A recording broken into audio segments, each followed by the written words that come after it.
اور اپریل 1948 کو معرکہ قسطل کے دوران آپ شہید ہو گئے۔ یہاں اس موقع پر معرکہ قسطل پر تھوڑی گفتگو فائدے سے خالی نہیں ہے۔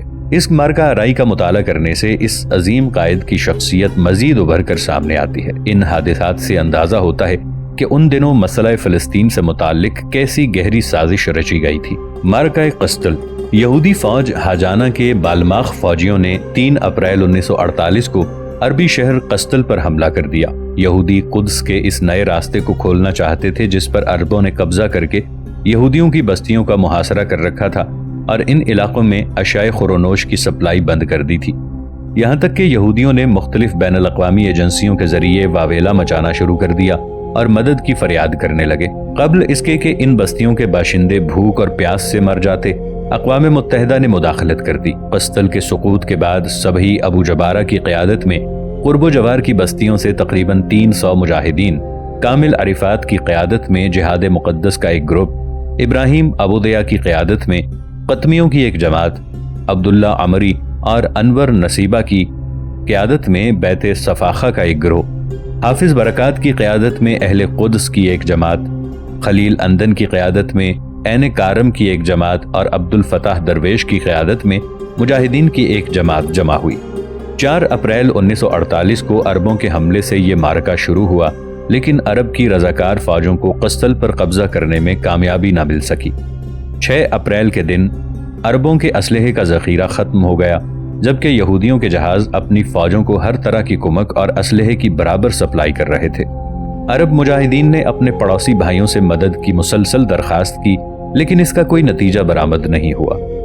مشہور مورخ عارف العارف کا کہنا ہے کہ وہ ذاتی طور پر میدان جنگ سے رام اللہ کے قریب اردنی فوج کے کیمپ میں گئے اور ان سے اس معرکہ آرائی میں فلسطینیوں کا ساتھ دینے کی درخواست کی، لیکن ان کی یہ آواز صدا بصحرا ثابت ہوئی کیونکہ اردنی فوج کے میجر جنرل جلوب پاشا نے اس معرکے میں کسی طرح کی دخل اندازی سے انکار کر دیا۔ اس نازک اور سنگین صورتحال کو دیکھتے ہوئے جہاد مقدس فوج کے کمانڈر عبد القادر حسینی دمشق گئے، جہاں عرب لیگ کے فوجی تنظیم کا مرکز تھا، اور اس تنظیم کے ذمہ داروں سے فوجی امداد کی درخواست کی۔ آپ نے اس تنظیم کے صدر اور دیگر ممبران کو فلسطین کی سنگین صورتحال سے واقف کرایا کہ یہودیوں کی طاقت میں دن بدن اضافہ ہوتا جا رہا ہے اور ان کے پاس ہر طرح کے جدید اور ہلکے اور بھاری اسلحے ہیں، اور فلسطینی مجاہدین کے پاس اسلحوں کے علاوہ اور کوئی کمی نہیں ہے۔ لیکن عبد القادر گویا راکھ کے ڈھیر میں پھونک مار رہے تھے، کیونکہ یہ فوجی تنظیمیں اور اس کے ذمہ داران اپنے بادشاہوں کی مرضی کے خلاف کوئی اقدام نہیں کر سکتے تھے۔ اس درمیان ریڈیو سے خبر آئی کہ قسطل پر یہودیوں کا قبضہ ہو گیا ہے۔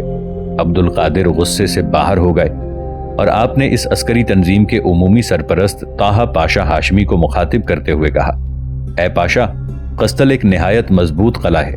ہمارے پاس موجود بوسیدہ بندوقوں اور تھوڑے بہت ہتھیار سے اسے دوبارہ حاصل کرنا کوئی آسان کام نہیں ہے۔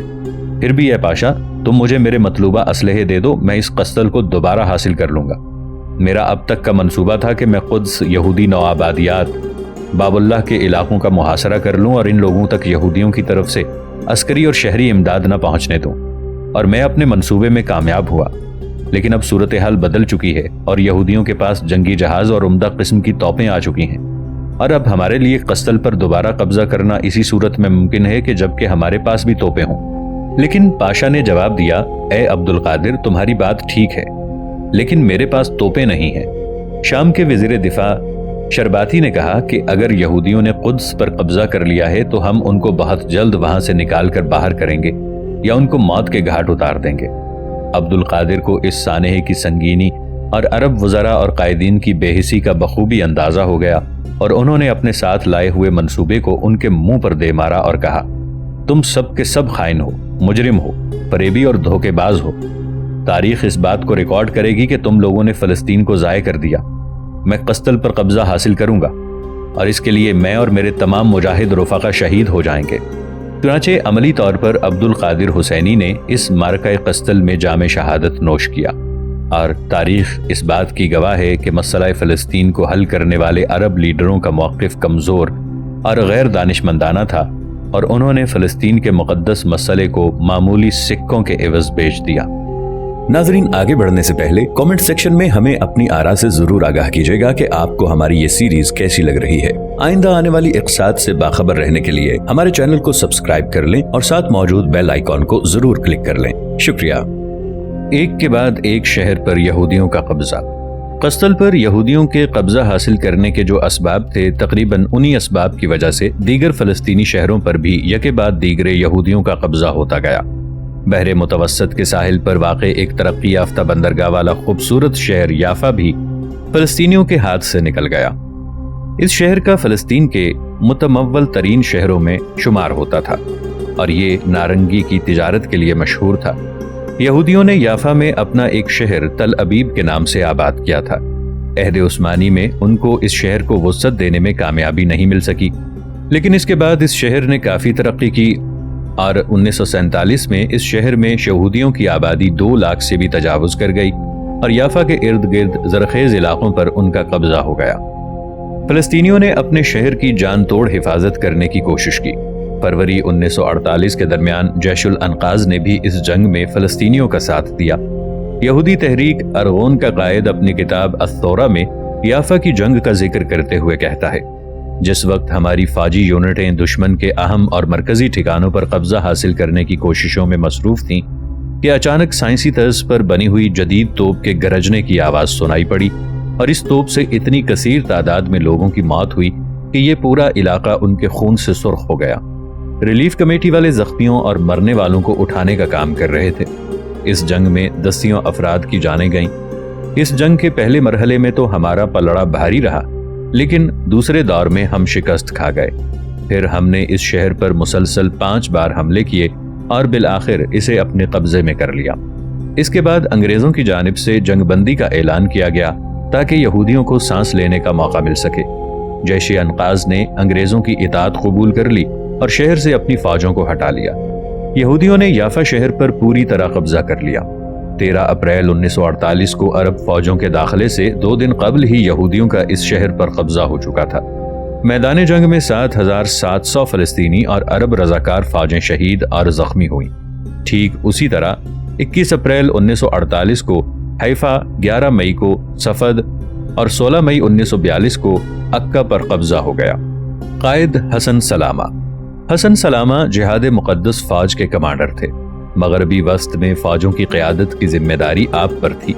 ایک جری اور بہادر مجاہد تھے جنہوں نے 1936 سے لے کر 1938 تک ہونے والی تمام جنگوں میں مرکزی رول ادا کیا۔ حیفا اور لد کے درمیان برطانوی فوجوں سے بھری ہوئی ریل گاڑیوں کو بم سے اڑانے کا منصوبہ بھی آپ ہی نے بنایا تھا۔ عراق میں علی کیلانی کے انقلاب میں بھی شریک ہوئے۔ اس کے بعد شام میں پناہ لی اور پھر مختلف ممالک سے ہوتے ہوئے جرمنی اور مصر پہنچ گئے۔ 1945 میں ایک جرمنی جہاز کے ذریعے خفیہ طور پر اپنے ایک دوست اور 3 جرمنوں کے ہمراہ اریحا کے قریب وادی میں اتر گئے۔ انگریزوں کو اس بات کی خبر لگ گئی۔ حسن سلامہ اور ان کا ایک دوست گرفتاری سے بچ گئے اور پھر آپ نے شام کا قصد کیا اور اس کے بعد یہودیوں سے جنگ کرنے کے لیے فلسطین واپس ہو گئے، جہاں یافا سے وادی زرار کے علاقے تک فوجوں کی قیادت آپ کے ذمے تھی۔ اس عظیم قائد نے یافا شہر کی حفاظت کی جو یہودیوں کے دل میں ایک کانٹے کی طرح چبھ رہا تھا۔ جب دمشق کی عسکری تنظیم کی فوجیں اس علاقے میں آ گئیں تو آپ قریب کی بستیوں میں چلے گئے اور آپ نے اپنے فلسطینی فوجیوں کے ساتھ تل ابیب پر کئی بار حملے کیے۔ جب عربوں کے اسلحے کا ذخیرہ ختم ہو گیا اور جیش انقاذ پر یہودیوں کا قبضہ ہو گیا تو اس کے باوجود بھی حسن سلامہ اپنی طاقت کے بقدر فلسطین کے باقی علاقوں میں یہودیوں کے ساتھ نبرد آزمائی کرتے رہے، یہاں تک کہ 5 اپریل 1948 کو آپ زخمی ہو گئے۔ ابھی آپ کے زخم اچھی طرح مندمل بھی نہیں ہوئے تھے کہ لد، رام اللہ اور راس العین کے علاقوں میں جنگ شروع ہو گئی۔ راس العین میں پانی کے وہ ذخائر تھے جن سے قدس شہر میں پانی کی ضرورتوں کو پورا کیا جاتا تھا۔ عربوں نے جنگ شروع ہوتے ہی اس علاقے پر قبضہ کر لیا۔ ان کے اس محاصرے سے قدس میں آباد یہودیوں کو کافی مشکلات کا سامنا کرنا پڑا اور پیاس سے مجبور ہو کر انہوں نے اس پانی کو قانونی طور پر تقسیم کر دیا۔ یہودیوں نے کئی بار پانی کے اس ذخیرے اور چشمے پر قبضہ کرنے کی کوشش کی۔ فلسطین میں عرب فوجوں کے داخل ہونے کے بعد 10 جون 1948 کو راس العین کے اس چشمے پر یہودیوں کا قبضہ ہو گیا۔ فلسطینی فوجوں کے ساتھ اس چشمے کی حفاظت کرتے ہوئے حسن سلامہ کو دل کا دورہ پڑا جس کے سبب آپ کا انتقال ہو گیا۔ انا للہ و انا الیہ راجعون۔ دیر یاسین کا قتل عام۔ دیر یاسین قدس کے قریب ایک گاؤں تھا۔ اس کی حیثیت یہودی علاقوں کے درمیان ایک چھوٹے جزیرے کی تھی۔ یہاں کے باشندوں نے یہودیوں کے ساتھ باہم گفتگو کر کے اس گاؤں کو جنگ سے دور رکھنے کا فیصلہ کیا تھا، لیکن فلسطینیوں نے ایک ایسی قوم پر بھروسہ کیا جس کے رگ رگ میں فریب اور مکر پوشیدہ ہے۔ چنانچہ یہودیوں نے ایک رات اس بستی کے تمام لوگوں کو بری طرح قتل کر دیا، جن میں بچے، بوڑھے، نوجوان اور عورتیں بھی شامل تھیں۔ ان لوگوں نے 250 سے بھی زیادہ لوگوں کو ذبح کر دیا اور ان کا بری طرح سے مسئلہ کیا۔ ان کے ناک، کان اور دیگر اعضاء کو کاٹ دیا، یہاں تک کہ حاملہ عورتوں کے پیٹوں کو چیر ڈالا اور پھر ان تمام لاشوں کو گاؤں کے کنویں میں ڈال دیا۔ 10 اپریل 1948 کو یہ سانحہ انگریزی فوج کی آنکھوں کے سامنے ہوا۔ اسی طرح یہودیوں نے تبریہ سے قریب بستی ناصر الدین میں بھی قتل عام مچایا۔ یہاں کے تمام عوام قتل کر دیا اور یہاں کے گھروں کو نذر آتش کر دیا۔ اس طرح کے انسانیت سوز اور وحشیانہ حملوں کے ذریعے وہ فلسطینیوں کے دلوں میں خوف و دہشت پیدا کرنا چاہتے تھے تاکہ وہ اپنے گھروں کو چھوڑ کر بھاگ جائیں۔ غلوب پاشا نے بیان کیا ہے کہ یہودی فوج حاجان کے افسران لاریوں میں بیٹھ کر شہر قدس کے اطراف میں لاؤڈ سپیکر سے اعلان کر رہے تھے کہ اریحہ کا راستہ اب تک کھلا ہوا ہے، قدس سے بھاگ جاؤ مبادا کہ تم قتل کر دیا جاؤ۔ غلوب پاشا نے اپنی ڈائری میں ایک برطانوی فوجی افسر اور ایک اسرائیلی فوجی افسر کے درمیان ہونے والے ڈائیلاگ کا بھی ذکر کیا ہے کہ برطانوی افسر نے یہودی افسر سے پوچھا کہ جدید یہودی مملکت کو یہودیوں کے بالمقابل عربوں کی اکثریت کی وجہ سے مختلف پریشانیوں کا سامنا کرنا پڑ سکتا ہے، تو یہودی افسر نے جواب دیا کہ ایسی صورتحال کبھی پیدا نہیں ہوگی، بس صرف اسی طرح کے اور چند قتل عام کی ضرورت ہے اور پھر ہم ان سے نجات پا جائیں گے۔ فلسطینیوں کی ہجرت۔ دیر یاسین، قریہ ناصر الدین، لد، رم اللہ وغیرہ فلسطینی علاقوں میں رونما ہونے والے حادثات دراصل یہودی اور برطانوی سیاست کی ایک سوچی سمجھی چال تھی تاکہ فلسطین کو یہودیوں کے سپرد اس حالت میں کیا جائے کہ وہاں کوئی فلسطینی آباد نہ ہو۔ اکتوبر 1930 میں مانچسٹر گارجین نے چرچل، چیمبرلین اور لارڈ جارج جیسے بڑے بڑے برطانوی سیاستدانوں کے دستخط سے ایک بیان جاری کیا کہ برطانیہ کی جانب سے اعلان بلفار کا مطلب فلسطین میں یہودیوں کی اکثریت ثابت کرنا ہے۔ صہیونی تحریک کا سب سے بڑا لیڈر وائز مین اپنی ڈائری میں لکھتا ہے، برطانیہ نے ہم سے وعدہ کیا تھا کہ وہ فلسطین کو ہمارے حوالے اس حالت میں کرے گا کہ وہ عرب باشندوں کے وجود سے خالی ہوگا۔ ہم 1934 سے اس وعدے کے نفاذ کا انتظار کر رہے تھے۔ یہودی دشمنوں کی جانب سے قتل و ارہاب، آگزنی، لوٹ مار اور تخویف و تہدید کی تمام کارروائیوں اور مختلف عرب حکمرانوں کے جھوٹے وعدوں کے باوجود مئی 1948 تک اپنے گھروں اور اپنے املاک اور اراضی کو چھوڑ کر ہجرت کرنے والے فلسطینیوں کی تعداد کسی اعتبار سے بھی 2 لاکھ سے زیادہ نہیں تھی۔ 1948-1949 کی سرکاری جنگ اور اسرائیلی مملکت کا قیام۔ طے شدہ پروگرام اور وقت کے مطابق 15 مئی 1948 کو برطانوی حکومت نے فلسطین سے اپنے دستبردار ہونے کا اعلان کر دیا اور اپنی فوجوں کو واپس بلانے کا حکم جاری کر دیا۔ اس کے فوراً بعد ہی یہودیوں نے اپنی اسرائیلی مملکت کے قیام کا اعلان کر دیا۔ سب سے پہلے امریکہ اور سوویت یونین نے اس کے وجود کو سرکاری طور پر اعتراف کر لیا۔ اس کے بعد دیگر حکومتیں اسرائیل کا اعتراف کرنے میں ایک دوسرے سے سبقت لینے لگیں۔ جہاں تک عرب ممالک کا تعلق ہے تو 29 نومبر 1947 کو اقوام متحدہ میں تقسیم فلسطین کی قرارداد کی منظوری کے بعد سے ہی ان کے لیڈروں نے اجتماعات اور کانفرنسوں کا سلسلہ شروع کر دیا تھا، اور بالآخر ان تمام ممالک نے مسئلہ فلسطین کو حل کرنے کے لیے فوجی مداخلت پر اتفاق کیا اور یہ فیصلہ لیا کہ بظور قوت یہاں سے یہودیوں کو ختم کر دیا جائے اور فلسطین کو از سر نو عالم عرب کے دائرے میں شامل کر لیا جائے۔ عرب لیڈروں نے بالاتفاق اس فوجی مداخلت کا فیصلہ لیا، جبکہ فلسطینی باشندے اور وہاں کی عسکری تنظیمیں ان عرب ممالک سے برابر اسلحہ فراہم کرانے اور اپنے نوجوانوں کو فوجی تربیت دینے کا مطالبہ کر رہی تھیں، اور ان کا کہنا تھا کہ مناسب مقدار میں اسلحہ ملنے کی صورت میں وہ یہودیوں کے لیے کافی ہو سکتے ہیں۔ بہرحال عرب لیگ میں شامل عرب حکمرانوں اور ان ممالک کے فوجی جنرلوں کے اتفاق رائے سے یہ طے پایا کہ 15 اپریل 1948 کی شام کو یہودیوں کے خلاف فوجی کارروائی کا آغاز کیا جائے۔ شام، لبنان، عراق اور اردن کی فوجیں فلسطین کے وسطی علاقے افولا میں جمع ہوں گی